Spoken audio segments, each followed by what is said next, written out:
আন্দোলন হয়েছিল গত 15 বছরে যারা গুম খুন হয়েছিল সেই মানুষগুলোর দীর্ঘ লড়াই এবং বর্তমানে যেসব রাজনৈতিক দল রয়েছেন পক্ষগোষ্ঠী রয়েছেন আমাদের ঐক্যটা হবে রক্তের ভিত্তিতে।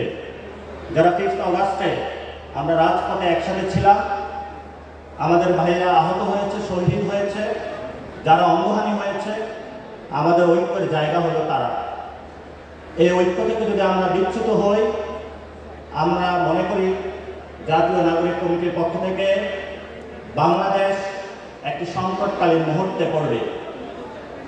গত 15 বছরে অসংখ্য ভাই শহীদ হয়েছেন, আহত হয়েছেন, তাদের ত্যাগ তিতিক্ষা শেষ পর্যন্ত ছাত্র সমাজের পড়ার টেবিলে গিয়ে বসে।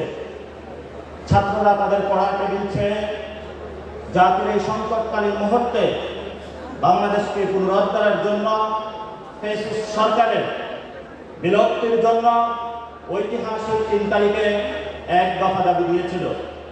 আমাদের একটি দফা যে দাবি দিয়েছিলাম আমরা, সেটা ছিল স্পষ্টত ফ্যাসিবাদী ব্যবস্থার বিলোপ এবং নতুন একটি রাজনৈতিক বন্দোবস্ত। এই ফ্যাসিবাদী ব্যবস্থার বিলোপে আমরা গত 5 মাস সকল রাজনৈতিক পক্ষ গোষ্ঠী এবং যারা প্ল্যাটফর্ম রয়েছে একত্রিত হয়ে কাজ করছি। কিন্তু দুঃখের বিষয় হলো আজকে আমাদের সামনে আমরা দেখতে পাচ্ছি সচিবালয়, বিভিন্ন রাজনৈতিক মহল, বুদ্ধিজীবী মহল, ব্যবসায়িক গোষ্ঠী, প্রত্যেকটা জায়গায় মিডিয়া সেক্টরে ফ্যাসিবাদীর যে ভূতগুলো রয়েছে তারা তাড়া করছে আমাদের। আমরা যদি তাদেরকে বাংলাদেশে এমন একটি শান্তিপ্রিয় দেশে তাদেরকে ফ্যাসিবাদী ব্যবস্থার জায়গা থেকে বিলোপ না করতে পারি, তাহলে আমাদের আর কত ভাই শহীদ হবে এবং আগামীতে রক্ত দিবে। এই রক্তের প্রতি তাকিয়ে হলো আমাদেরকে ঐক্যবদ্ধ থাকতে হবে। এবং নির্বাচন প্রশ্নে আমরা যে কথা বলে থাকি, আমাদের 72-এর যে মুজিববাদী সংবিধান রয়েছে, এই সংবিধানের অধীনে আমরা আর যেতে চাই না।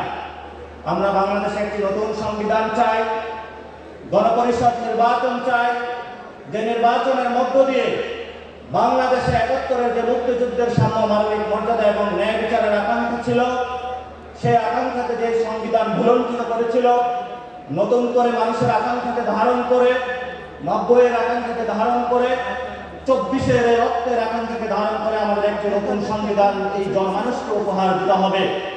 এই জনমানুষকে উপহার দেওয়ার জন্য এই পার্টির আপনারা যারা রয়েছেন, আমরা যেভাবে 5 তারিখে ঐক্যবদ্ধভাবে মাঠে ছিলাম, আগামীর সংগ্রামও আমরা সবাই ঐক্যবদ্ধভাবে মাঠে থাকতে হবে।